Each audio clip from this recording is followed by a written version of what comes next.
Alors, bonjour, chères auditrices et chers auditeurs, et bienvenue à ce balado avec M. Grégoire Baillargeon, président de BMO, Groupe financier Québec.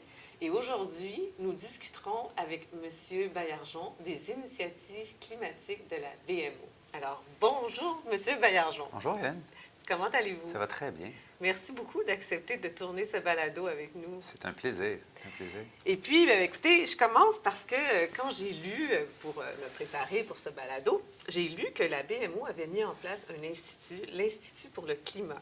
Est-ce que vous pouvez nous parler de cet institut? Parce que vous allez voir, vous allez entendre plutôt, M. Baillargeon, vous parler de beaucoup d'initiatives que la BMO a réalisées, a mises en place.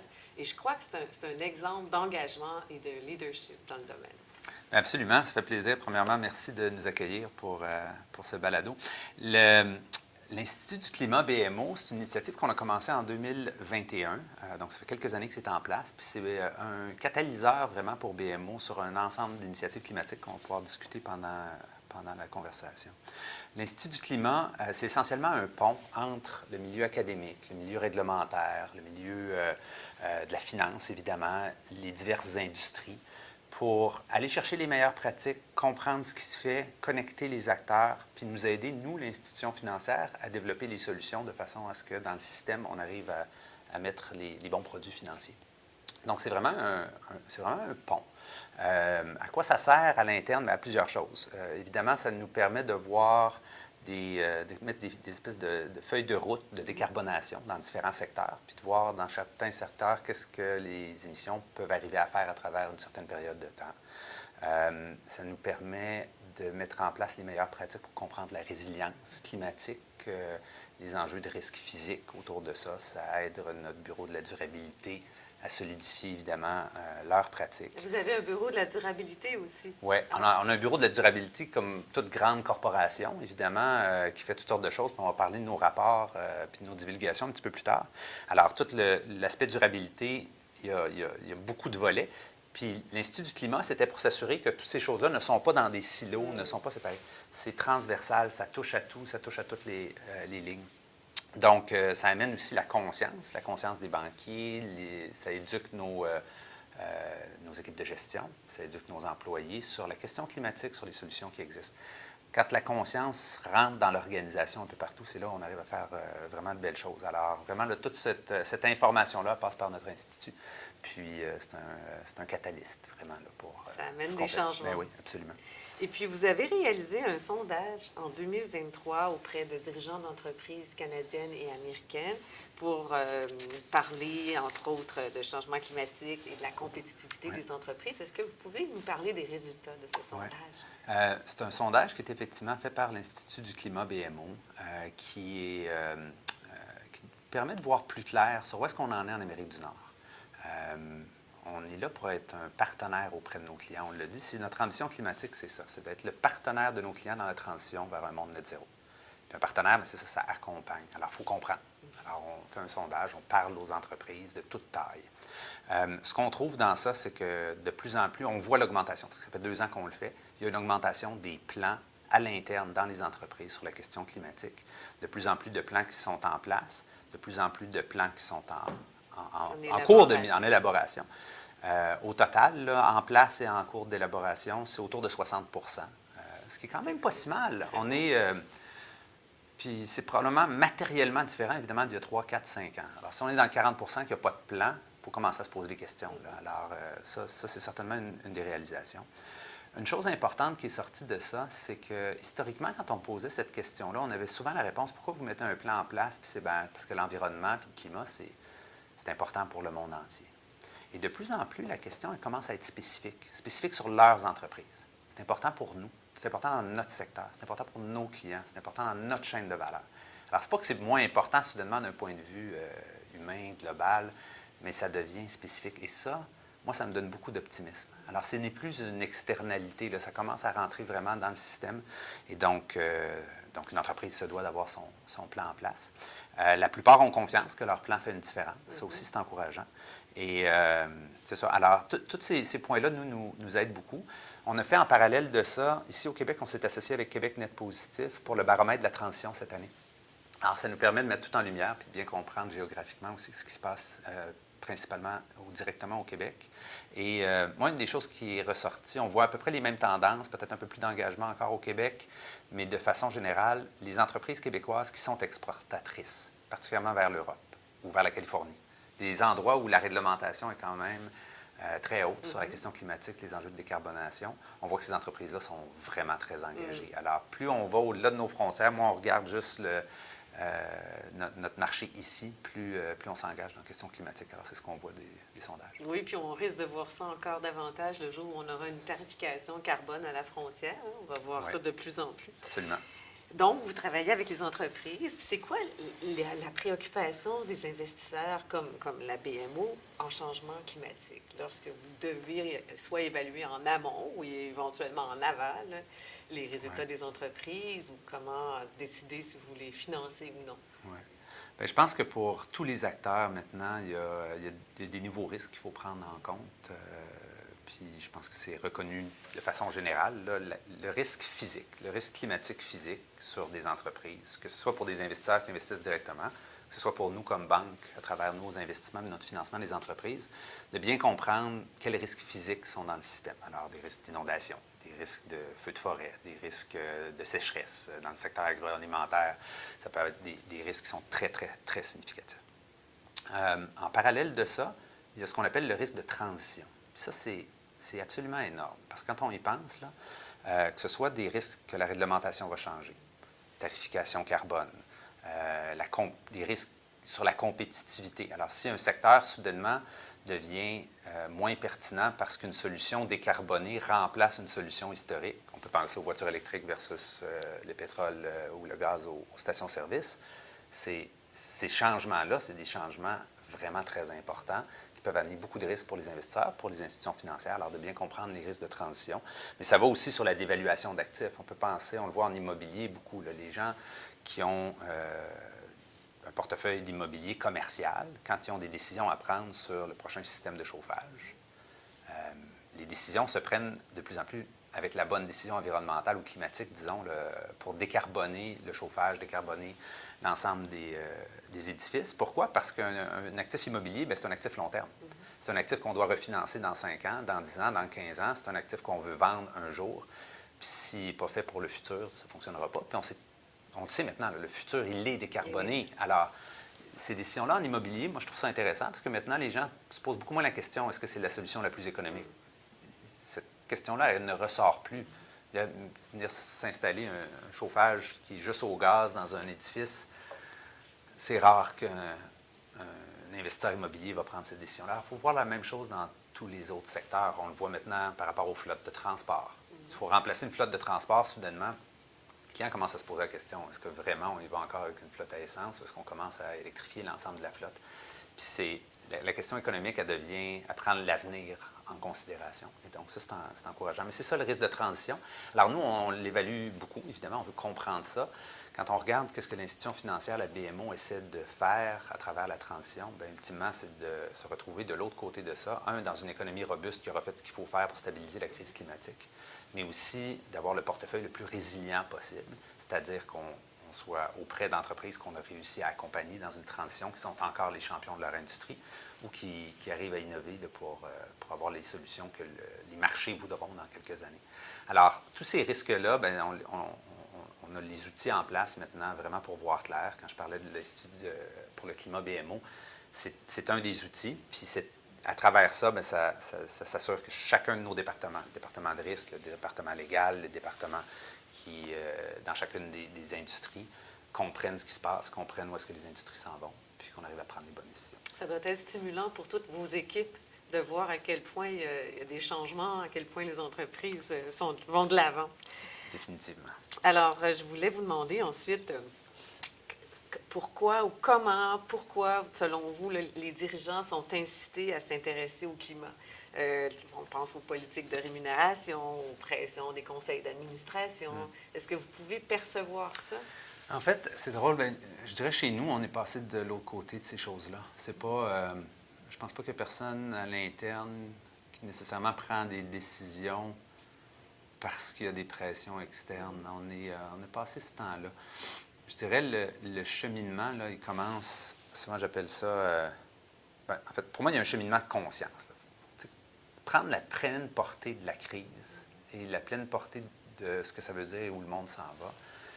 Tu ne peux pas avoir des gens qui sont assis dans des chaises décisionnelles qui ne comprennent pas la situation. Alors, quand je dis qu'on a ces types de pression-là, c'est-à-dire qu'on est rendu à un endroit où tous nos décideurs sont très conscients de ce qui se passe. Là. Et ils sont capables de prendre des décisions par eux-mêmes sur créer cette banque-là résiliente dans plusieurs années. Comment on fait ça? Comment on accompagne nos clients dans ça?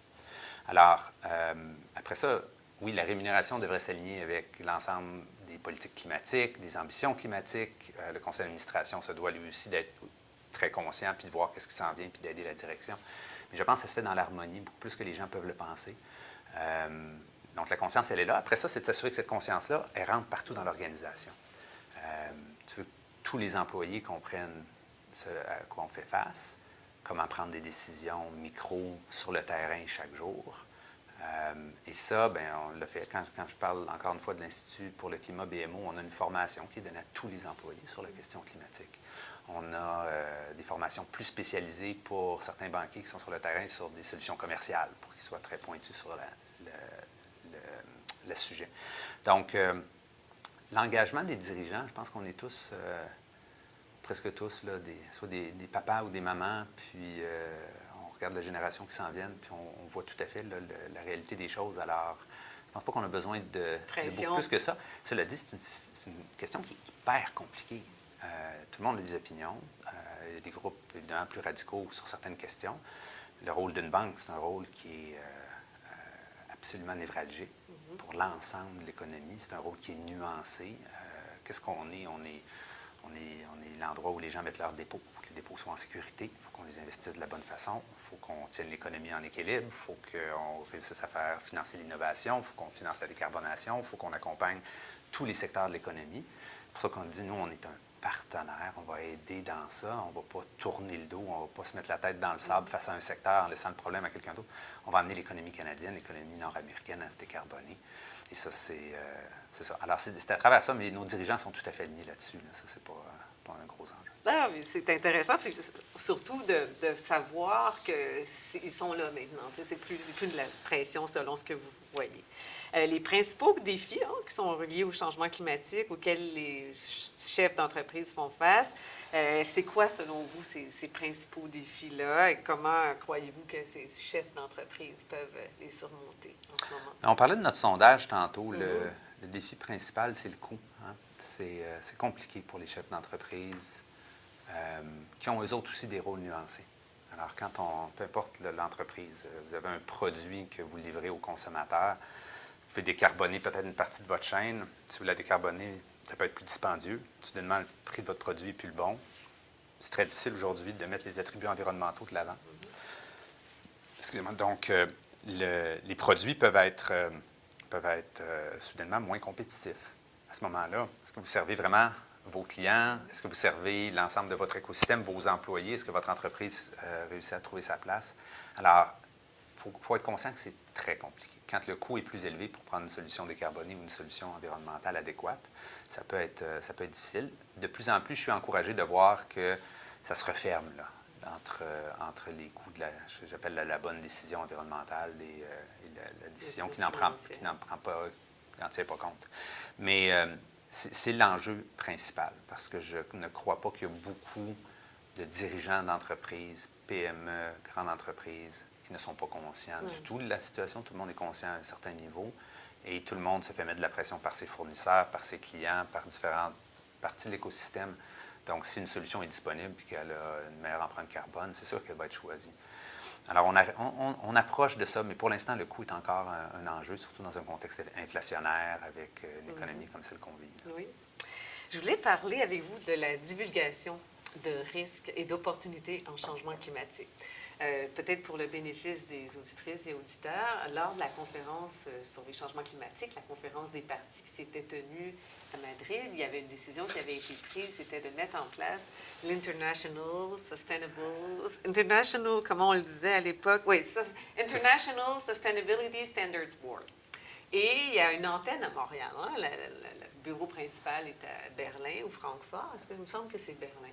Francfort. Et Francfort. puis, oui, c'est Francfort. Puis il y a un bureau à Montréal et BMO a été, je pense, parmi ceux qui ont appuyé cette initiative de Absolument. mettre en place. Donc, cette organisation, ce qu'elle a fait dans les dernières années, c'est d'établir un cadre référentiel pour qu'on puisse divulguer de façon assez uniforme là, au sein des entreprises, qu'on puisse divulguer les risques reliés au changement climatique, mais les opportunités aussi reliées au changement climatique. Ça venait aider, bien sûr, les institutions financières qui, à un moment donné, il y avait plusieurs cadres référentiels et lequel va-t-on utiliser? Et ça permettait justement d'avoir pas un nivellement, mais une sorte d'uniformisation, justement. Et donc, ces normes qu'on appelle là, IFRS 1, IFRS 2, un porte sur la durabilité, l'autre sur les changements climatiques, elles ont été adoptées. Et puis, IFRS S2, finalement, favorise la divulgation des émissions qu'on appelle de portée 3. Souvent, dans le jargon, on parle de scope 3. Ouais. Et donc, on pouvait se demander, d'abord, est-ce que vous êtes toujours très favorable? Est-ce que vous êtes ravi de l'adoption de ces normes-là? Puis, comment vous voyez la divulgation des émissions de portée 3? Oui. On est effectivement ravis que l'ISSB se soit établi à Montréal. Je pense que ça fait partie d'un des éléments qui rend Montréal de plus en plus pertinent sur les enjeux de durabilité. Alors ça, c'est superbe. L'ISSB a de superbes initiatives, puis avance avec ses normes. Au Canada, on est encore à travailler, à faire adopter ça là, au pays, au total. Cela dit, les perspectives de la BMO, évidemment, on est très favorable à ce que la divulgation se standardise, très ouvert et favorable à ce que la divulgation soit claire. Il faut que tout le monde arrive à voir clair dans tout ça. La divulgation de Scope 3, on a été probablement la banque qui a bougé le plus rapidement sur ce type de divulgation-là. C'est des divulgations qui sont très compliquées à imaginer pour une seconde. On parle dans le Scope 3, revenons en arrière un petit peu. Scope 1, c'est nos émissions à nous, à tous les jours, qu'on contrôle, qu'on pourrait décider en ce moment d'arrêter en arrêtant de voyager ou en arrêtant nos émissions à nous. Le Scope 2, c'est l'énergie qui est utilisée, qui est essentiellement dans chacun des édifices qu'on utilise, entre autres. Alors, il y a des endroits où l'énergie est renouvelable à 100 des endroits où elle ne l'est pas sur la grille. Alors, comment on compense ça? Comment on s'assure d'amener ça au bon niveau? Ça, c'est le Scope 2. Puis le Scope 3, mais c'est la chaîne de valeur. Alors, en amont et en bas, là, donc, ça veut dire nos fournisseurs. Qu'est-ce qu'on fait avec nos fournisseurs pour s'assurer qu'on décarbone ce qu'on achète? Alors, dans les propositions qu'on met de l'avant pour aller chercher des fournisseurs, maintenant, on demande effectivement le chemin sur l'empreinte carbone des solutions qui nous sont offertes. On choisit le plus possible les solutions qui se décarbonent ou qui ont un chemin vers une décarbonation. Alors, qu'est-ce que ça a comme impact? Vous pouvez imaginer si tout le monde fait ça dans le système, bien, tranquillement, tous les fournisseurs commencent à changer leur façon de faire, puis commencent à décarboner. Pourquoi? Parce que l'opportunité d'affaires pour eux, elle est là. C'est comme ça que tu t'es engagé par la banque. Donc, cette portion-là est peut-être plus simple. Après ça, il y a les émissions financées. Alors ça, c'est la grande question pour les banques. La plupart de nos émissions de Scope 3 tombent dans les catégories d'émissions où on finance des secteurs, qui peuvent être des secteurs à très fortes émissions. On peut penser évidemment au secteur des produits pétroliers, on peut penser au secteur immobilier, le secteur du transport, l'agriculture. Essentiellement, ces 4 secteurs-là, c'est à peu près l'ensemble des secteurs à fortes émissions. Puis c'est notre job. La job d'une banque, de toutes les banques, c'est de financer l'économie. Puis dans ça, bien, ces 4 secteurs-là que je viens de mentionner, ils sont systémiques, là, ils sont partout.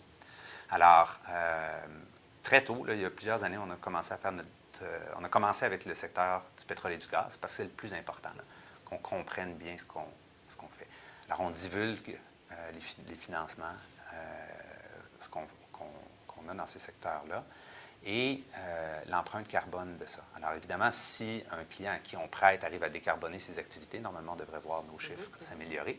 Et l'objectif, c'est d'y rester et de mettre justement la pression nécessaire pour dire, nous, on a besoin de décarboner nos émissions financées. On vous demande d'avoir un chemin. Alors maintenant, on reçoit ces plans-là de plusieurs de nos clients, puis on arrive à discuter avec eux autres, de savoir si ces plans-là rencontrent nos attentes. Nous, on trouve ça particulièrement important. Quand je disais tantôt, les décisions qu'on prend en affaires sont très alignées avec cette idée-là d'être une banque durable dans une économie durable. Puis des fois, les gens ont une perspective différente là-dessus, mais on va arriver là si on arrive à décarboner l'ensemble de l'économie. On va les accompagner, ces clients-là. Pour nous, se mettre la tête dans le sable ou s'en aller ailleurs, ça ne change rien. Il y en a du capital qui va s'en aller là, qui ne mettra peut-être pas la même conscientisation. Alors, Alors, on est vraiment là pour accompagner dans tous ces secteurs-là à travers un chemin qui va être compliqué, mais on va y être. On a commencé avec le pétrole et le gaz, l'immobilier, les secteurs des industries à hautes émissions, l'agriculture. Maintenant, ce que je pense qu'il est important pour tout le monde de comprendre sur les émissions Scope 3, on est encore au début de ça. Parce qu'évidemment, il y a beaucoup d'estimés dans ça, nécessairement parce que les clients n'ont pas tous leur empreinte carbone. Alors, il y a des endroits où il faut un peu faire des estimés d'industrie et ainsi de suite. Ça se raffine avec le temps, mais c'est là où des fois les gens disent pourquoi c'est si long? C'est si long parce que il faut que tout le monde en chaîne de valeur compile ses émissions. Après ça, il faut faire une tarte avec ça, puis il faut se les séparer. Alors, si la banque finance une entreprise, ce n'est pas nous qui avons toutes les émissions de l'entreprise. Alors, on a une portion de sa structure de capital. On va hériter dans notre structure de notre portion du financement bancaire, puis le financement d'équité en plus. Puis si l'équité swing, bien, la portion bancaire, elle augmente. Alors, tu peux avoir une augmentation des émissions juste parce que la valeur d'entreprise bouge. C'est vraiment très, très compliqué. Et ce qui m'inquiète le plus, c'est l'utilisation qu'on en fera. On peut imaginer qu'à certains égards, on pourrait comparer deux institutions. En même temps, ça dépend du portefeuille qu'ils ont, puis ça dépend du cycle dans l'année, puis de la valorisation des entreprises qui sont dans ces portefeuilles-là. Alors, ça peut être très délicat de comparer comme ça. Ça peut être même délicat de comparer d'année en année. C'est pas simple, pour les raisons que je mentionne, une volatilité de valorisation. Donc, le scope 3 va être compliqué, mais c'est important qu'on ait le data. Nous, ça nous le prend parce qu'on veut voir comment on progresse. Puis, je pense que ça va être utile pour l'ensemble du marché. J'ai quand même une certaine inquiétude que ça va être utilisé ou cité là, des mauvaises façons par moment, mais c'est pas grave. Nous, on a décidé qu'on allait de l'avant et qu'on mettait ça en pleine lumière. Il faut y aller. Puis, peut-être pour le bénéfice des auditrices et auditeurs, nous travaillons au CPEQ sur l'élaboration d'un guide pour savoir quelle méthodologie suivre pour mesurer les émissions de portée 3. Alors, ça peut être intéressant éventuellement. Vous avez mis aussi, en plus de tout cela, vous avez mis en place un outil pour aider vos clients à comprendre, suivre les risques financiers liés au changement climatique. Est-ce que, il s'agit de, je pense, Climate Smart, c'est ça? Pouvez-vous nous en parler? Bien, je vais vous parler de Climate Smart, mais je vais en profiter pour décliner très rapidement là, une couple de choses qu'on fait. Alors, évidemment, si tu veux être un partenaire, il faut t'apprendre des solutions. Tu ne peux pas juste vouloir être un partenaire, il faut que tu sois un partenaire. Alors, ce qu'on a fait, c'est qu'on a développé rapidement un groupe de finances durables, un groupe de transition énergétique, un groupe de financement d'immobilier plus pointu sur les questions de décarbonation.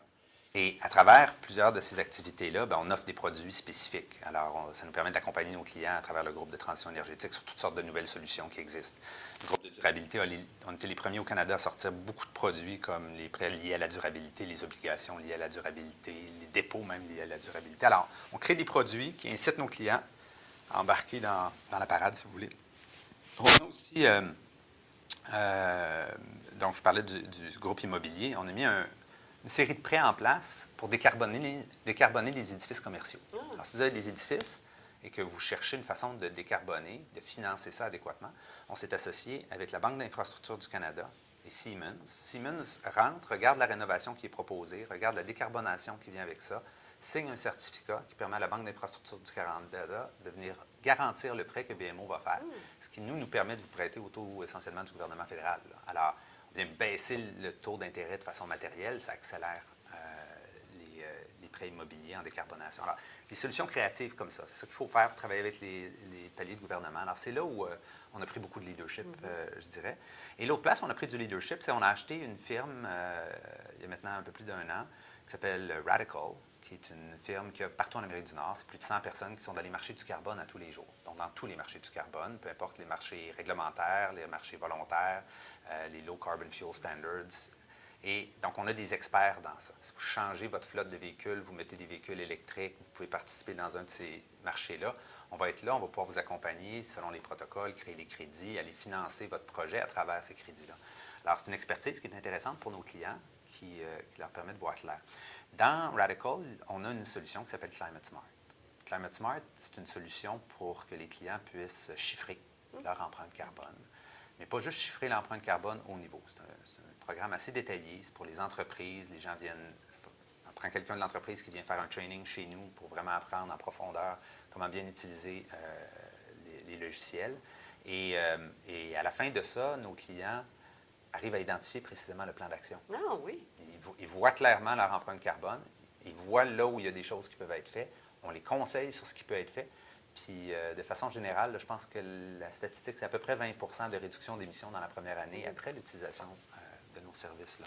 Alors, il y en a des fruits là, qui sont à portée de main dans les entreprises. Des fois, c'est juste de se poser la question et de commencer à explorer. Alors, on est là pour aider les clients à explorer. Sûrement que les clients l'apprécient beaucoup. Oui, beaucoup. Est-ce que vous jouez un rôle chez BMO en matière de taxonomie verte? Oui, on est la seule banque canadienne, en fait, qui est dans l'organisation qui s'appelle le ICVMA, qui est une des organisations internationales là, qui aide à arriver au bon terme, à la bonne taxonomie. Donc, qu'est-ce que ça veut dire? Ça veut dire si quelqu'un veut émettre une obligation verte, peux-tu juste décider que c'est une obligation verte ou ça prend des paramètres bien précis? Qu'est-ce qui se qualifie? Alors, comment on définit ça? Est-ce que, par exemple, est-ce que du nucléaire, c'est une obligation verte? C'est pas nous qu'il faut qu'il décide ça. Là. Ça prend. Alors, il faut arriver à une standardisation des mots.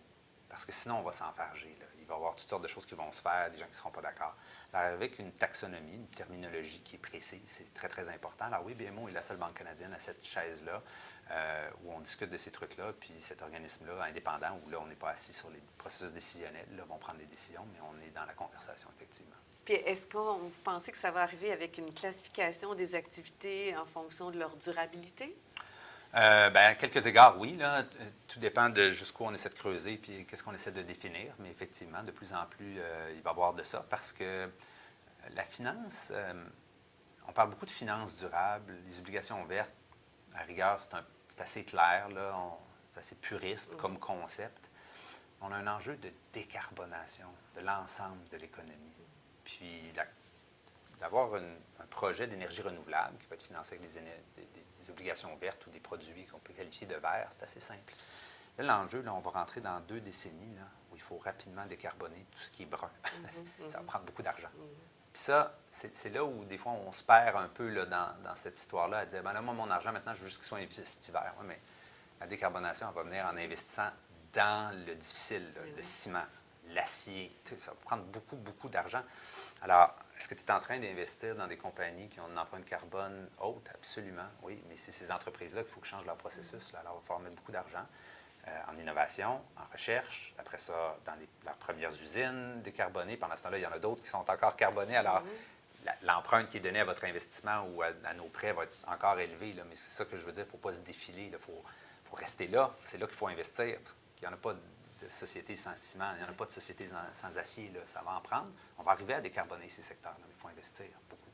Alors, c'est un peu le chemin. Oui, ça, c'est bon. Il y a aussi le bureau du surintendant des institutions financières qui a adopté des normes pour obliger les institutions financières à prendre en compte les émissions de GES. Oui. Est-ce que vous avez regardé ces normes-là? Est-ce que vous avez commencé à les intégrer? Oui. Comment ça fonctionne? Oui, on est très, très au fait de la directive B15 du surintendant. On est très aligné avec ce qui est dans ça. Je vous dirais, on est très à notre affaire. Il n'y a pas rien qui vient nous prendre par surprise ou qu'on pense qu'on n'est pas capable de livrer. On va continuer à rester à la hauteur de la réglementation. Pour nous, ça va bien au-delà de ça. Là. La question, on voit très bien où la balle s'en va, on voit les enjeux, on voit la crise qui est devant nous, on sait sur quoi travailler. On est là pour attraper les risques pour l'institution. On ne va pas mettre nos prêts à risque dans des secteurs qu'on pense qui vont dérailler à très court terme. On va accompagner les choses. Alors, on voit ça là, très, très bien. Puis je pense que les normes réglementaires se doivent de... Ce serait inquiétant que le secteur privé, puis ça va être ça la transition. Le secteur privé va aller plus vite que le réglementaire parce que c'est très compliqué d'un point de vue politique aussi. Et donc, mais il faudrait que les normes se rattrapent rapidement les entreprises qui sont à l'avant-scène. C'est le cas, c'est le cas. Vous offrez des fonds de placement ESG. Puis je me demandais, vous garantissez aux fournisseurs là, que leur avoir va être placé de manière responsable et éthique. Est-ce qu'ils sont populaires? C'est quoi le taux d'adhésion, s'il y a un taux d'adhésion? Là, mais comment le marché réagit à ces fonds de placement ESG? Très bien. Je dirais c'est des tendances qui sont intéressantes, en ce sens que ces dernières années, on appelait tout ce qui était ESG, là, on mettait un grand volet ESG autour des choses, puis on voyait qu'il y avait de plus en plus d'argent qui s'en allait vers ces thématiques-là. Je pense que la thématique, elle commence à se dissiper un petit peu, en spécificité ou en assemblage ESG. C'est encore vrai. Alors, cela dit, les fonds ESG qu'on a, on a des fonds ESG dans nos ETF, on a des fonds ESG dans des fonds mutuels, on a toutes sortes de solutions. Quand on va même sur ligne d'action, vous pouvez regarder la cote ESG de chacun des investissements dans lesquels vous placez. L'outil est là, il est très facile à utiliser. Vous comprenez les enjeux de gouvernance, de diversité, les enjeux sociaux, les enjeux environnementaux pour l'ensemble des investissements. Alors, ça permet aux gens de voir très clair ce dans quoi ils investissent. Je pense qu'aujourd'hui, c'est très important. Quand je dis que la tendance commence à se dissiper, c'est qu'il commence à y avoir une réalisation aussi qu'il peut y avoir une portion de l'argent qui est là, puis la tendance à continuer à être haussière. Mais de façon générale, il va falloir que l'ensemble de l'argent aille se positionner sur la décarbonation, sur la transition. Pourquoi? Parce que à partir du moment où les industries vont changer sur une période de 15-20 ans, bien, si vous faites un placement puis vous pensez l'avoir encore dans 15 ans, vous êtes mieux de choisir les compagnies qui vont dans le bon sens. Mais ça, c'est principalement climatique. Souvent, ça va venir avec une bonne gouvernance puis avec une approche sociale qui est adéquate. Mais la question environnementale devient absolument fondamentale. C'est une question de pure innovation. Est-ce que vous investisseriez dans une entreprise où l'innovation est déficiente? La réponse, c'est non. Mais là, l'innovation, en ce moment, elle doit se tourner vers la décarbonation, vers la solution environnementale. Et donc, pour nous, c'est d'amener ces solutions-là à nos clients. Alors, tranquillement, on commence à décliner. Les gens commencent à comprendre ça. Alors, de plus en plus, on se fait demander des fonds qui sont des fonds de transition. Alors, si on investit dans l'économie, est-ce qu'on peut investir aux bons endroits? Est-ce qu'on peut investir à des endroits où ça va faire une différence?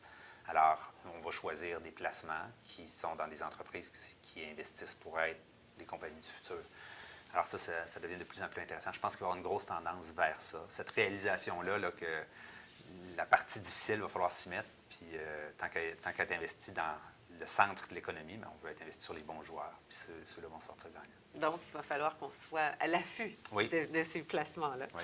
Votre conseil d'administration, j'ai noté qu'il était paritaire, c'est-à-dire 7 femmes, 7 hommes. Je ne sais pas si c'est encore le cas. Absolument. Oui. Donc, puis le magazine Corporate Knights vous a classé en 2023 au premier rang des banques les plus durables en Amérique du Nord, même pas seulement.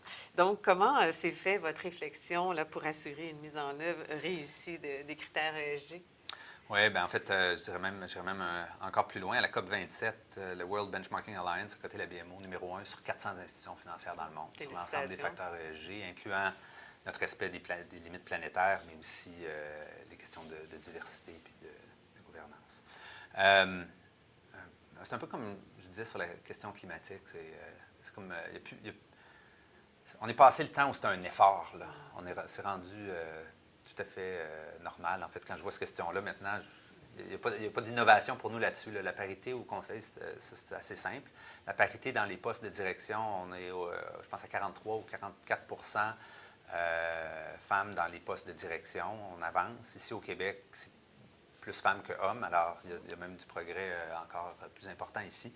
Mais c'est seconde nature. Pour nous, on est passé à autre chose sur le focus. Cela dit, ce que ça veut dire maintenant, c'est qu'il faut catalyser ça vers les communautés, vers les clients. Alors, on a mis en place des programmes importants, entre autres aux États-Unis, particulièrement aux États-Unis, là, sur la question des minorités visibles. On a mis 5 milliards de l'avant, qui est là pour financer les entreprises de gens qui sont dans les minorités visibles. On a mis 5 milliards de l'avant sur les entreprises qui sont menées par des femmes au Canada. Alors, on est vraiment, vraiment très, très focusé sur ces questions-là.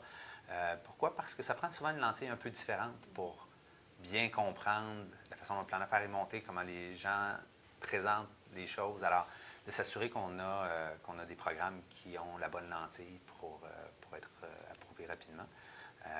Ça fait partie de notre mission. Quand on regarde notre raison d'être chez BMO, ça a toujours été ça, c'est de faire une différence dans la vie, comme en affaires. Dans la vie, c'est ça. Ça veut dire comprendre les communautés puis s'y investir. Mais vous en faites une en changement climatique. Puis je pense que vous, votre engagement, vos valeurs personnelles ont percolé ou continuent à percoler à travers l'organisation. Ça parle beaucoup quand un haut dirigeant prend ces décisions-là. Et puis, nous terminons toujours notre balado avec 5 questions plus ludiques. Puis on s'inspire du défunt. Malheureusement, je lui fais un grand honneur parce que Bernard Pivot a animé des émissions littéraires extraordinaires pendant de nombreuses années. Il est décédé la semaine dernière. Donc, première question. Quel est le mot que vous préférez dans le vocabulaire du développement durable? Bien, en fait, la chose qui me vient en tête, c'est collaboration. Parce que la transition ne peut pas se faire autrement, là. C'est vraiment une question de collaboration, puis à tellement de niveaux, entre joueurs du même secteur. Parce que des fois, justement, les réglementations ne vont pas changer assez rapidement. Alors, à un moment donné, il faut se dire ensemble, on va arrêter de se tirer dans le pied les uns les autres. Là, on va tous changer notre pratique d'affaires. En collaboration, là, collaboration entre clients et partenaires. On peut penser aux banques, collaboration entre les gouvernements, le secteur réglementaire, l'innovation dans les universités. Il faut tout mettre ça ensemble. C'est correct, il y a toutes sortes de positions, puis les gens auront des opinions différentes, puis il peut y avoir des positions radicales. Elles sont toutes importantes. Ça prend toutes sortes de pressions en société pour faire du changement, puis on a besoin de beaucoup de changements. Mais ultimement, le mouvement du milieu, là, il va se faire en grande collaboration, puis ça, il faut arriver là rapidement. C'est bien. Quelle est la personne que vous appréciez le plus dans le domaine du développement durable? Bien, je vais dire Mark Carney, Oui. parce que Mark, un peu mon background, là, c'est-à-dire c'est un banquier. Oh, Alors, ce oui. pas les gens qu'on pense habituellement les plus conscientisés sur la crise climatique, mais si vous lisez la littérature que Mark a écrit, puis vous l'écoutez parler, vous comprenez que la conscience est à 100 là. Moi, Mark, j'ai eu l'occasion de passer du temps avec lui, j'ai lu évidemment tout ce qu'il a écrit, puis je pense que c'est ce type de leadership-là qu'on a besoin. Il faut arrêter d'être dans des chambres d'écho, chacun de notre côté. Puis Mark a été probablement un des premiers à venir complètement briser la chambre d'écho du côté financier, en rentrant là, puis en disant non, non, voici l'état de la situation, voici ce qu'on doit faire, toute la gang ensemble, puis le monde essaie un peu, mais là, OK, ben, on est rendu là, let's go. Alors, moi, je vois mon rôle ici au Québec d'une certaine façon un peu comme ça, c'est-à-dire j'ai une chaise privilégiée que quand je mentionne qu'on est rendu là, je pense que ça a un effet catalytique. Et on est rendu là. Il n'y a pas de dirigeant d'entreprise que je rencontre sans parler de cette question-là. Oui. C'est fondamental. Alors, voilà, Mark est en train de faire ça. Puis, sur une échelle de 1 à 10, où croyez-vous que le Québec en est en termes de développement durable? Moi, je suis un optimiste. Habituellement, j'ai tendance à mettre les choses très hautes, mais je vais les mettre à 7 parce que je vais nous enlever 3 points. Je vais nous enlever un point parce que c'est pas comme si on était en avance par rapport à l'Europe. On est très en retard. Alors qu'on regarde ce qui se fait en Europe, qu'on aligne plusieurs de nos réglementations, on pense qu'on est beau et fin et qu'on a de l'énergie renouvelable, là, mais on a beaucoup de code du bâtiment, de toutes sortes de réglementations caduques là, qui datent de plusieurs années. Il faut changer ça. Là. Il y a des normes de base qu'il faut mettre en place qui aideraient beaucoup nos secteurs à s'améliorer. Donc, ça, c'est un point pour ça. L'autre point, c'est qu'on a tendance au Québec à fermer nos frontières. On n'a pas le temps pour ça. C'est un problème global. Les émissions qui sont ici ou ailleurs, peu importe, ça va tout sur la même planète. Là. Alors, ça nous prend des frontières complètement ouvertes. Si notre énergie renouvelable peut décarboner la planète, il faut dire oui, il faut que les industries viennent s'installer ici. Si nos universités peuvent accueillir plus de monde de l'extérieur pour qu'on échange des connaissances, la réponse c'est oui. Il faut que nos gens voyagent, il faut qu'on connaisse l'ensemble des meilleures pratiques dans le monde. Puis si on ne le fait pas suffisamment au Québec, ça m'inquiète beaucoup. Puis après ça, bien, c'est la conscience générale. Alors je pense qu'on en parlait avant qu'on ouvre l'antenne. Là, on en parle plus souvent que jamais dans les médias, mais il faut arriver à un niveau de conscience généralisé partout. Il faut que les gens réalisent que c'est beau. Là, si vous n'avez pas changé votre voiture, ça va là, mais ça n'ira pas longtemps. Là. On est rendu là. C'est criant, c'est urgent. La solution, elle existe. Il n'y a pas beaucoup d'excuses. Il n'y a pas de chemin autre que celui-là. Puis il faut s'y faire. Donc, moi, je pense toujours que historiquement, on avait l'impression que la question environnementale venait avec de la privation, des restrictions, que ce n'était pas enivrant. Et je pense de plus en plus qu'on voit se pointer le bout du nez d'un monde meilleur, des meilleurs, un environnement dépollué, des villes plus agréables, des voitures qui sont effectivement plus agréables à conduire finalement. Tout ça, là, on s'en va tout à la meilleure place et donc il faut rentrer cette conscience-là partout dans la population pour que les gens arrivent à activer. Oui, qu'il n'y a pas seulement des risques, mais des opportunités, comme Voilà. on le disait tantôt. Oui. Puis, la dernière question, si jamais la réincarnation existait, en quoi souhaiteriez-vous être réincarné entre un arbre, une plante ou un animal? Ah ben, je vais rester chez les animaux. En fait, bien que je voudrais bien être un arbre pour décarboner ma partie. Là. Mais moi, je suis une personne très optimiste, puis j'ai jamais eu peur de la mort. Puis maintenant, j'ai peur. J'ai peur de la mort parce que je veux voir cette crise-là résolue avant que je parte.